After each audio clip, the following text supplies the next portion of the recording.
Okay guys, and we're pulling out the station. And on the train this afternoon we have with us, we've got Wendi, who's a celebrant, and we have Paula, who is a spiritualist. Good afternoon ladies, nice to see you. As we're on this train, and as I don't know anything about it, and I've got you trapped for the next half an hour, Wendi, I want to know, what is a celebrant? Okay, so a celebrant is somebody who delivers ceremonies for families or couples. I work with the couples, the family, to create a ceremony that is right for them. So it could be a funeral ceremony, it could be a wedding ceremony, or a naming ceremony. Virtually anything you want? Yeah, anything you want. Oh right, okay. And what did you have to do to become a celebrant? How do I become a celebrant? So I did some research. There's lots of courses out there, and some courses are better than others. So you do a course? So I did a course, okay. yeah, and the first part was, so you had to apply first to prove that you had basic literacy, and then which is useful. Helps if you can talk. Yeah. Yes, okay. And that you can write, because yeah. you're going to be, you're going to be writing people's life stories and to represent them in their saying goodbye to them in a funeral. You need to be able to represent. You need to be able to meet with the family, get the information in a way that is easy for them, and present that person. So let me get this right. You actually will write the ceremony. Yeah, absolutely. For whatever it is that you're doing it for. Yeah. So, okay. For example, if I'm doing a funeral ceremony, more families are coming forward who want a life celebration ceremony. Okay. So it's not that they might have some faith, they might not have faith, but they want a ceremony that represents that person that they've lost. So they want to say goodbye in a way which is right for them, which captures the essence of that person. So it's... Why are we talking just about funerals? Tell me something then. Do you think that you need to have a faith? Do you think you need to have religion to do this? Because most people obviously go to see their local vicar, whether they're going to get married or whether they're going to get buried or whatever it may be. That's what they go and do. Yeah. So do you not think that's necessary? Not if you don't want that in your ceremony. Okay. So you can put whatever you like into your ceremony? I can, because I'm an independent celebrant, so I can either do a ceremony that's completely non-religious, but if somebody wants to add some sort of spirituality into it, I can do that, because nor am I a humanist.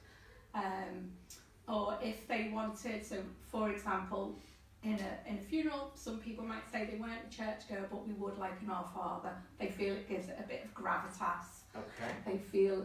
They just feel that that's important for them. So I can say yes, because I'm an independent celebrant, I can reflect their wishes and their needs. And the same within a wedding or a naming. Okay. So I have much more freedom, which is great. Now let me just put this across to Paula, because Paula, you're a spiritualist. Yeah. How do you feel about that? I think it's amazing. I knew I'd like to. It's great because it's not tying a person down, it's making it more individual to that person in the family. Okay. Now you've studied spiritualism. I've known you for quite a while on and off. Yeah. So I knew you from years ago when you first sort of got started in that. Yeah. But you, I understand, have actually studied mediumship. Yeah. Do you think that's possible? Ooh. Let me just say that, in my opinion, the way I feel about it, is that people either have a spiritual connection or they don't. Yeah. They either can connect with the other side. Yeah. Why do we call it the other side of life? Why don't we just call it death? But anyway, they can connect with the other side of life, but they can't necessarily put that across. They wouldn't necessarily call themselves a medium. A medium, by just the name medium, means somebody who can be in between two things. Yeah. They are the medium. Can you actually be trained to be a medium? No. That was very definite. No. You can, if you're a medium, you're a medium. You've got to have it in you to be able to have the gift. And to me, it's a gift that you you're given. So you can train and be taught to polish it, the gifts, to be able to give other people. Okay. And that's how I see it, and that's my opinion. So what you're saying is you can go along and be polished into actually becoming somebody who can deliver the message at their... Yes. Okay. Yes. So you've done that. Yes. So have you got a bit of paper to say you can, like Wendi has? I was given a piece of paper, yes, a certificate, to say I've done so much or a certain amount of time in developing. Yeah. But you're always learning, so you're never going to be a fully fledged medium. And I know I'm going to upset people saying that, but I don't care. I like that.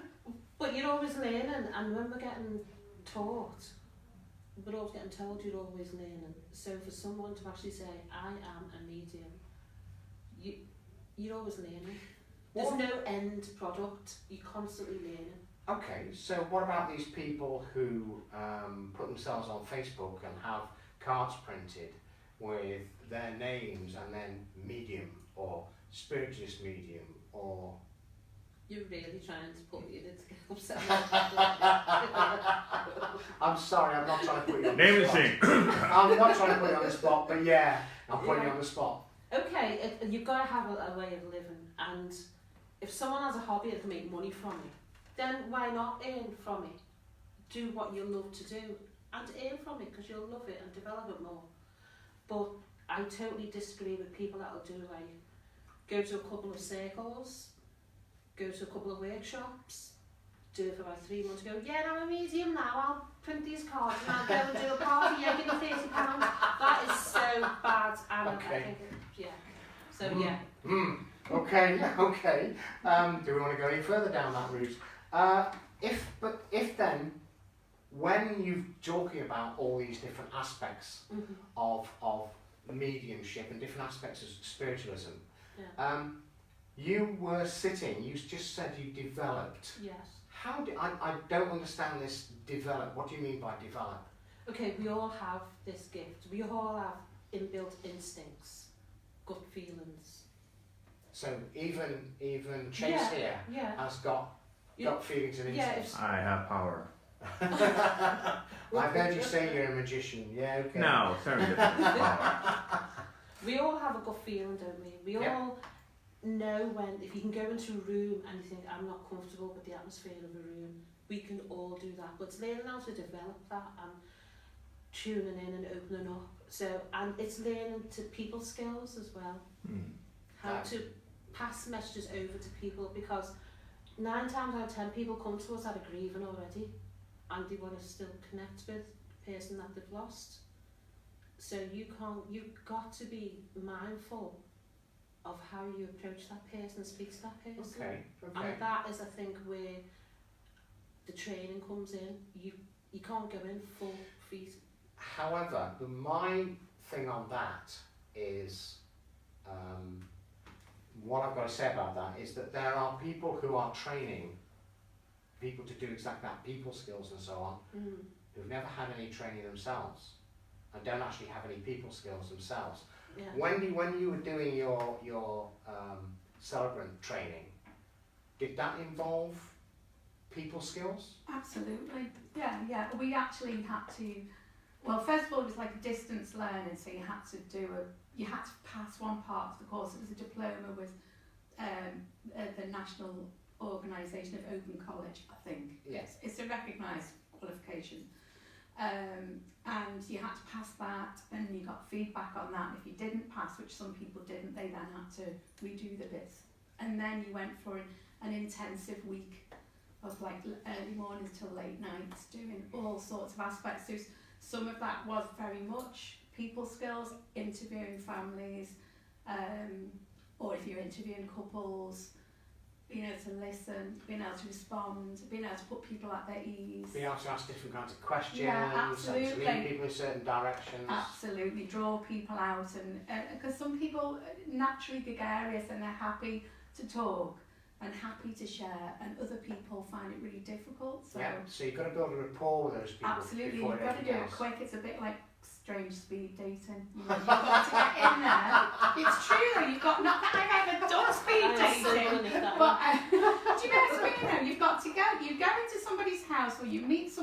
public place or whatever, you have to show them that you're kind, warm, trustworthy, that you will look after them for whatever ceremony they want, whether they're saying goodbye to someone, whether they're welcoming somebody, whether they're celebrating a couple's love.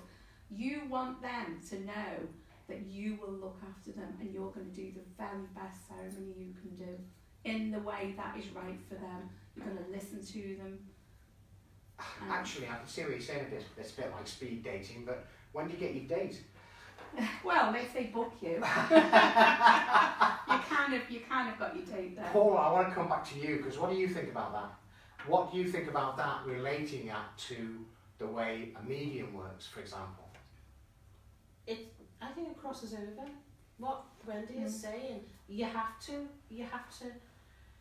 get that person's trust for them But to. they say that as a medium, you're not supposed to ask questions. No, and I totally agree with that, because I was SNU trained.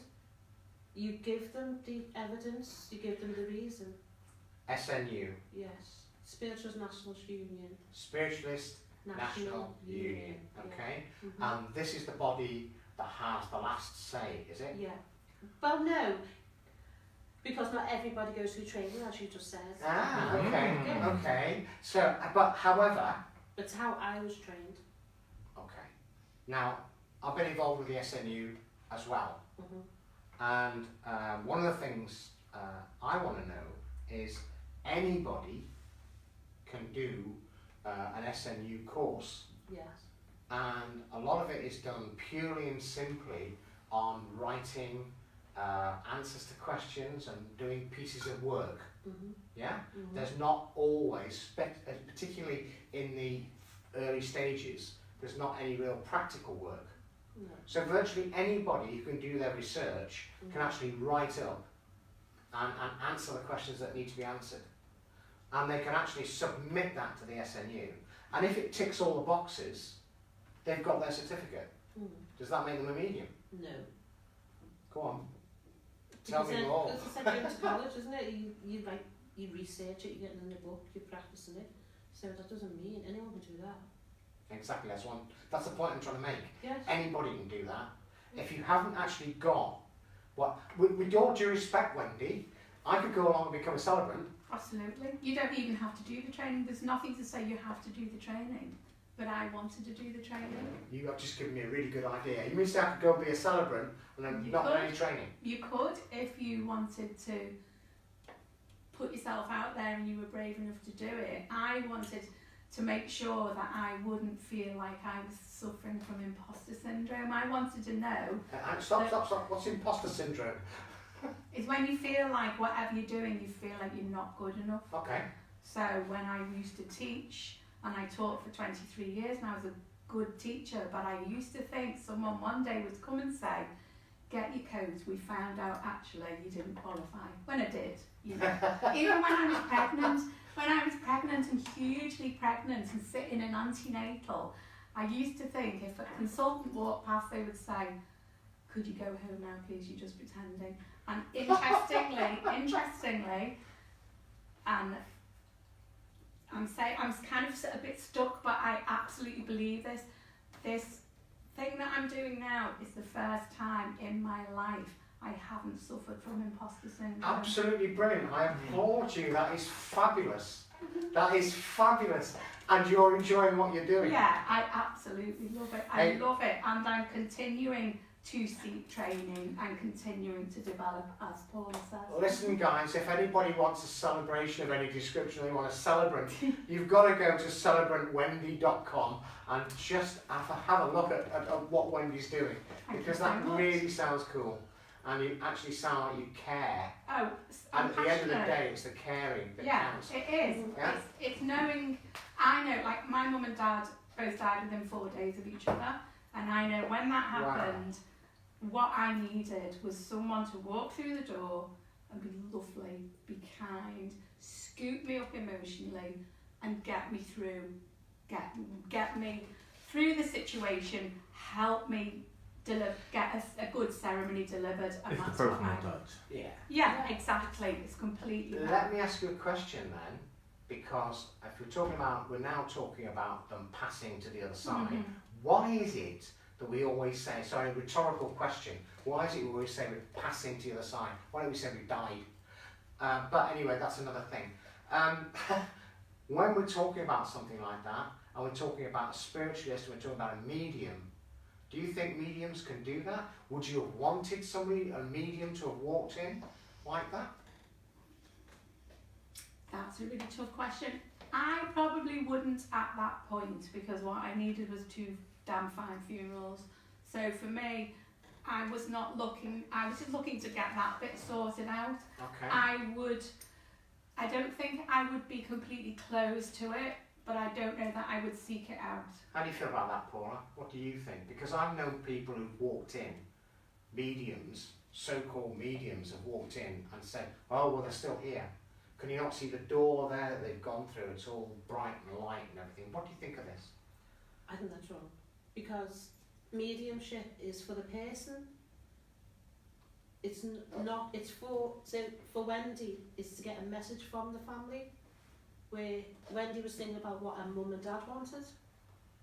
So you were doing the right thing for a mum and dad. Where for me, I'd be there for Wendi to comfort her. So it's a different sides. Go on. Different sides. You say what are you saying here? You're saying that you would have been there to comfort Wendi as Wendi. It's something for Wendi, yes. Yeah. That's interesting. Where do you draw the line with that? Where do you find the difference? Because people do say that when somebody's recently passed, you know, that they don't have the energy within themselves to actually come back and do any kind of communication. It'd be too soon, and there's no time limit when it's over the other side, is it? The time limit's different from ours.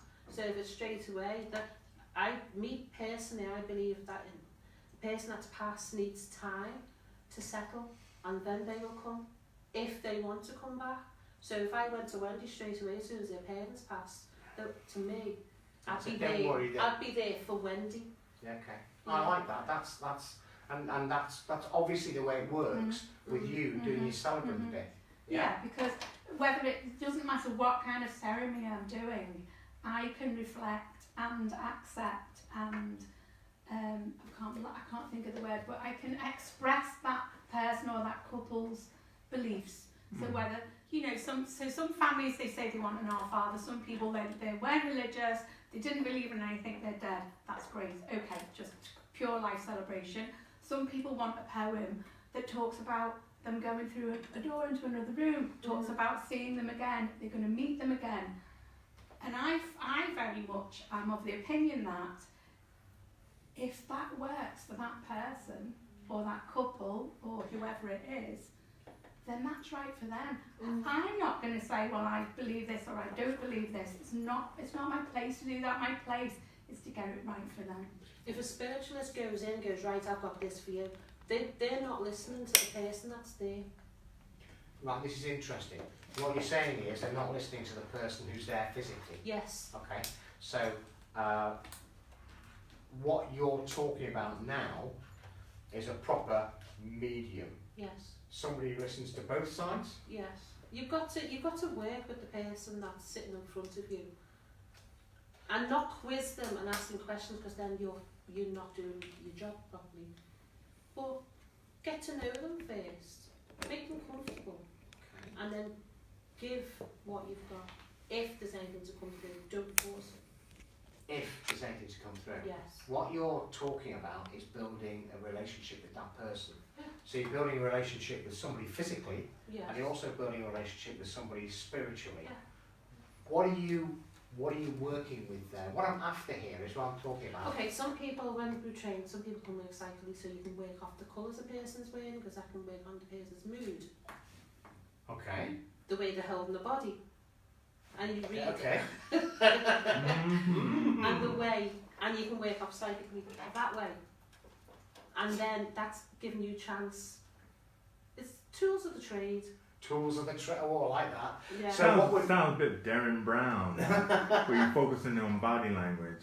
Yeah, you can work psychically, and then spiritually comes in there. Hang on a second. Sometimes. You've just moved it into a different place here because you've now talked about psychic Yes. and you talked about spiritual. Yes. Would you like to explain the difference between the two? No. You're making me work. Yes. Psychically, like as I've just said, you can work on colours, you can work on body language, Okay. you can work on physically seeing stuff. So You can use tools like the cards. okay, so we're talking about vibrations around people. Yeah, so spiritually is within you. So you can be clairvoyant, you can be knowing Okay. and different stuff. That is spiritually. Okay. So what we're saying here is, if I'm hearing this right from you, what we're saying here is you can view people physically Yes. and pick up their physical energy Yes. and their body language, the way they appear, and what they do, and the way they are. And as was just mentioned a minute ago, Darren Brown you can actually put thoughts into their head if you want to. Yes. You can actually change the way they are if you want to. Yeah. So you can use all that, and that's all the psychic type stuff. Can And be. then inside you, there's also this connection spiritually, Yeah. which is a different kind of vibration. Yeah. So, And that's where you have to start giving them the proof, the reasons, the It's more like words, more like sensory perception. it's okay. yes. It's just the way you feel about things and the Yeah. way you're feeling from people from the other side. Yeah. It's proof, giving them the reason Okay. why they're there, proving that they're there, giving them answers. Okay. So in other words, things that they would know Say it. that you don't know. That CERT. What's CERT? Is communication, Yeah. evidence, reason. Thank you. Wow. I like that. I thought it was certainly. But it is certainly, isn't it? Yeah. So communication, evidence, reason. Reason. So communication is Communication is communicating with the person on the other side and the person sitting with you. okay. So you're establishing a link. Yes. Okay. Evidence. So the evidence is proven that that person's there. Maybe the mannerisms that the person had.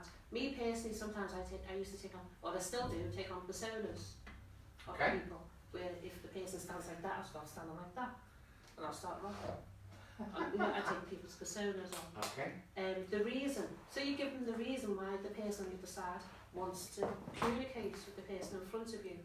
Okay. And when that's all finished with, when you've done all the reasoning, you give the thank you and you thank the person on the side for actually coming forward, and you thank the person sitting in front of you for actually allowing you to give the message. Okay. So what we're talking about here is building a bridge, Yes.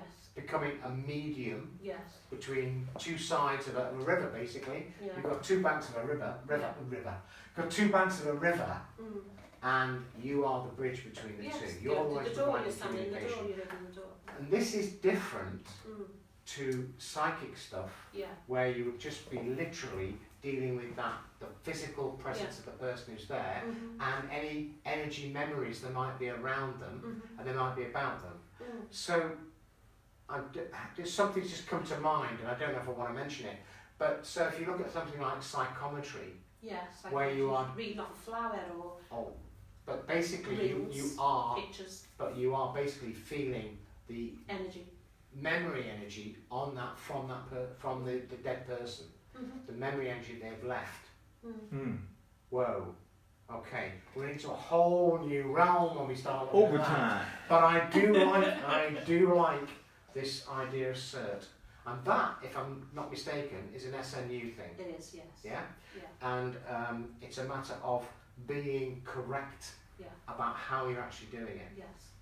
So in other words, sometimes going through a course, Yes. getting a qualification, Yeah. ain't such a bad thing. It isn't, because it keeps you in check and makes sure you don't cross boundaries. It's like SMU, you're not taught us not to swear at people. You know, if the person has got a colourful personality that's passed. What you're saying is if somebody swears a lot. Yeah, the F and the Jeff and all the time, Yeah. you can't repeat those words. I certainly wouldn't repeat those words. I'd say this F and Jeff. person has a colourful. Sorry, I just thought it was cute.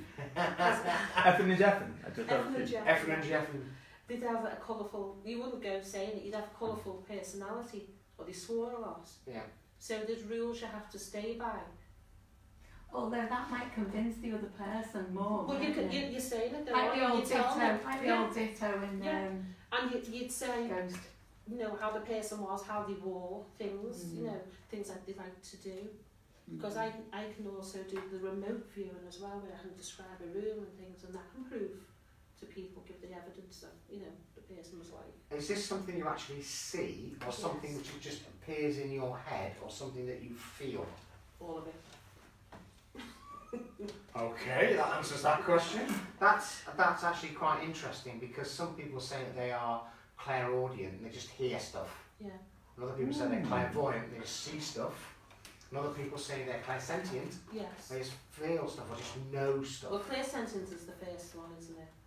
I don't know, I'm asking you. Clairsentience is the first one usually because you feel it. And then other comes in, clairaudient. Okay, so when you're saying it's the first one, are you saying when you link up with somebody? But clairsentience is like a gut feeling, isn't it? Okay. And you know if you're arguing with somebody and you know you've done something and they go, no, you haven't. Except, no, I know it's there, you know that message is there. That's a sentence, you know. Okay, so are you saying that you're always right? No. Because the You sure? Are you sure about that? I'm a woman, I'm always right. Oh, you can't argue with that. I wouldn't argue with it. Okay. The person that you're talking to, the person that you're working for at the moment, you can say yes or no if you don't agree, or I don't know. Okay, so in other words, what we're saying there is you've got to listen to what's being said to you, and sometimes the person you're talking to either doesn't remember or may not want. Yeah, and to then hear you that. can say to that person, okay, you might not remember now, well please take it away with you and talk to your family, and it might come back at a later date, but please, I do have to tell you. Okay, so I've heard in spiritualist circles, people say that that's like giving plastic bags of information away for people to take away with them, but it's not actually giving any proof. Yeah, but they will get the proof at a later date. Okay, so you're quite convinced that when you get that and get it properly, yes, you give it to somebody. I actually personally think that if they can go away and prove it at a later date, it's better proof. Yes. Because they'll be saying, how do they know that about me? They couldn't have picked it up from me psychically. Yeah?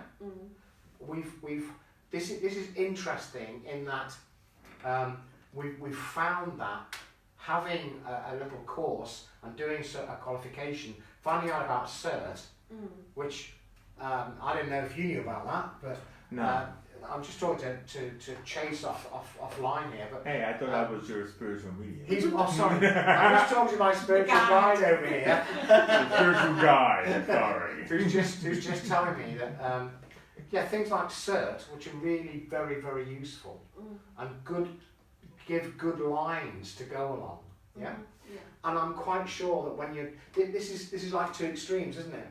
Because it's all about spiritual stuff, but then when we look at the physical stuff, I'm quite sure being given lines to follow, working exactly the same way for you. Yeah, definitely. I can see us rapidly coming into a platform here. We're approaching another station. So I'm not getting off. you're not. I'm waiting for the buffet. The trolley to come round. The buffet's trying to go round. Okay. I'll see what I can arrange. Do you think Spirit Guide that you can arrange that for me? No. Can we have a buffet trolley around, please? So we're not so far apart. No. We're not so far No, apart. I don't think so. And I think forgive me, but I think you're linking people and their desire to rekindle love and keep love, and I'm capturing that love in a different way for different reasons. Yeah. But I feel all my ceremonies, the link that they have, apart from me turning up, is that they're all about love, love and loss, love and hope, love and communication and gain. Yeah. I actually think. Sorry, you were going to say something. Can I just quickly say that with the spiritualism, it's a form of Christianity as well, because we bring Christianity in, because we take the Our Father. I don't want to go down that road at the moment. I'm because saying, we well, are... a lot of people will go, oh, spiritualism, I don't do that, I do this. That's what I'm trying to say. But they all spiritually and they all link in. We are drawing into a platform here. Oh. I'm sorry about that, but I actually have to say that I think what you said there, Wendi, about everything ending in love, and the whole thing roots from how you feel about other people, whether you're a spiritualist or whether you're just a celebrant. Whether you are a celebrant, the important part of the whole thing, it's all about consideration for the other person. Yeah, 100%. It's all about love. 100%. We have drawn into our platform, and I thank you very much both for coming on this training. It's been absolutely brilliant. Thank you very much indeed. And goodbye everybody for now. If you've got a question, send it in. Let's have it and let's have a look at it and let's see if we can answer the questions for you. And we'll be back. I did have a question. Only if we get you a nice trolley to you. Yeah. My finger was because I did have a question. You did have a question. Go on, sir. Go on. All right, real quick. I have a medium question. I mean, as a medium, do you feel forced to entertain, you know, when you are kind of like getting these feelings or sensitivities from, you know, spirit realm or however you look at it? Do you feel forced to entertain the people that you have to present these things? I think that's on a personal level and a personality bit. Me, I would like to make that person feel comfortable, so I would put a little bit of humour in. But you'd have to read the person, not read them as in the mediumship, but you'd have to assess the situation there and then. So if the person's really sad, you're not going to go, oh yeah. So You're okay. I meant entertaining, like, oh, let me fool. Oh, no. That's Take what I it mean. serious, because that person has literally come out of their way to come Yeah. and see you. So you need to be professional and serious about it. Yeah. So you've got to be mindful of that person all the time, constantly. And I'm serious. And that kind of thing's smoke and mirrors, isn't it? Mm. If you're feeling you need to do that kind of thing, If well, you feel you've got to do that, then maybe there's quite something frankly, missing. you're missing something somewhere. Yeah. You're missing I mean, I'm something. quite open to doing Patrick Swayze and do the ghost bit, you know. Are you really? Alright. So, I just wanted to just give out a shout out to people that are in the chat. And Marie Mayor's Clap, who was here last week, she's there saying great show. And Paul Clark, who I also know is sensitive as well. So I just want to give those shout outs to people. And then one last question for our celebrant is that, like, I've seen different, you know, celebrant weddings, and I think that they really are very personal because the celebrants take a huge amount of time getting to know the people that they're doing their ceremonies for. And it is great that it has, each ceremony is different. I mean, like, how's that for you, real quickly, to being able to, like, just tap into different types of things? What if I wanted an effing and jeffing kind of ceremony? You could, you know what, I would F and Jeff a little bit. Oh, would you have to Jeff a little bit? I have F and Jeff, I've done it in weddings and funerals. If people want something like, if somebody they're talking about, particularly in a funeral, had a phrase they used or something like that, and that was something that everybody knew they said, then sometimes I'll say we're going to give the last word to Fred. And he wanted me to say, and then you say whatever it is. And if that is real for the people, then that is, Fred! you know, that's like, absolutely. Fred said, my arse. There you know. go. All right, you didn't have to show it there, Wendy. No, we don't want to see it, don't we? No, I'm sitting on it now. It's too cold. Okay, guys. Thank you very much indeed. Thanks for those shout outs. Thanks for the comments and thanks for the questions. And thank you. Thank you. Thank you.